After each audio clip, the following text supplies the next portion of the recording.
महाराष्ट्रातील number 1 TV channel आवाज TV, आवाज आपल्या सर्वांचा।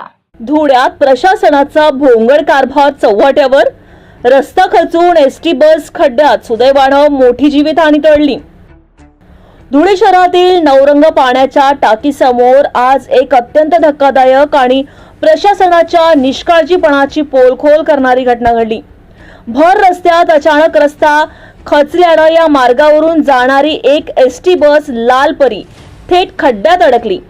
बसचे मागील चाक संपूर्णपणे या महाकाय खड्ड्यात रुतल्यानं बस एका बाजूला धोकादायक स्थितीत कोंडली।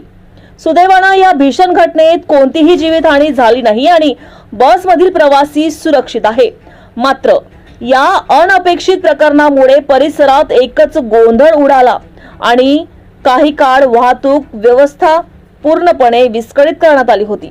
स्थानिक प्रशासनाकडून या मार्गावर नुकतेच भूमिगत जलवाहिनी आणि चेंबरचं काम करण्यात आलं होतं। मात्र या कामाच्या निकृष्ट दर्जामुळे हा रस्ता खचल्याचं प्रत्यक्षदर्शींनी स्पष्ट केलं आहे। या घटनेनंतर स्थानिक नागरिकांनी आणि प्रत्यक्षदर्शींनी प्रशासनाच्या कारभारावर तीव्र संताप व्यक्त केला आहे।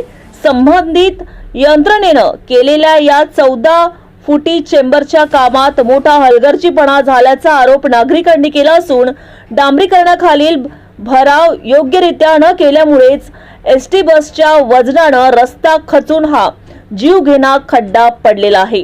केवळ सुदैव म्हणून आज मोठा अनर्थ हा टळला, तरी या निष्काळजीपणाला जबाबदार असणाऱ्या संबंधित अधिकारी आणि ठेकेदारांची तात्काळ चौकशी करून त्यांच्यावर कठोर कायदेशीर कारवाई करावी अशी आक्रमक मागणी आता संतप्त धुळेकरांकडून केली जात आहे।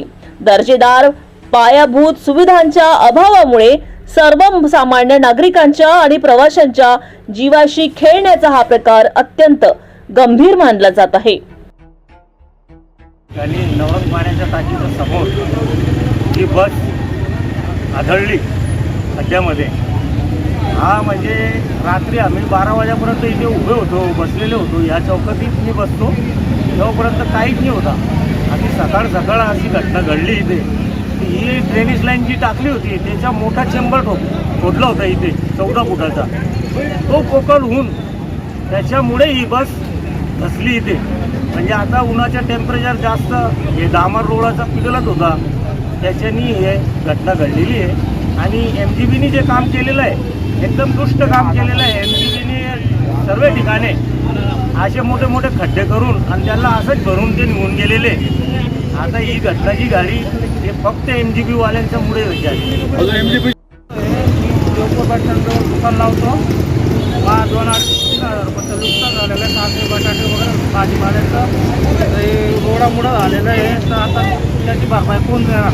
मुळं झालं आहे रोडाला खड्डे पडले, पाणी वाहून आलं, आमचं नुकसान झालेलं आहे, तर याची भरपाई कोण देणार? आता आम्ही व्याजाने पैसे काढून माल भरला होता। आम्ही काय सकाळी दुकान लावली, संध्याकाळी जे आवरलं त्याचे आम्हाला पोट भरावं लागतं। रोजच्या ताज्या घडामोडींसाठी आवाज टीव्हीला सबस्क्राईब करा आणि बेल आयकॉन प्रेस करा।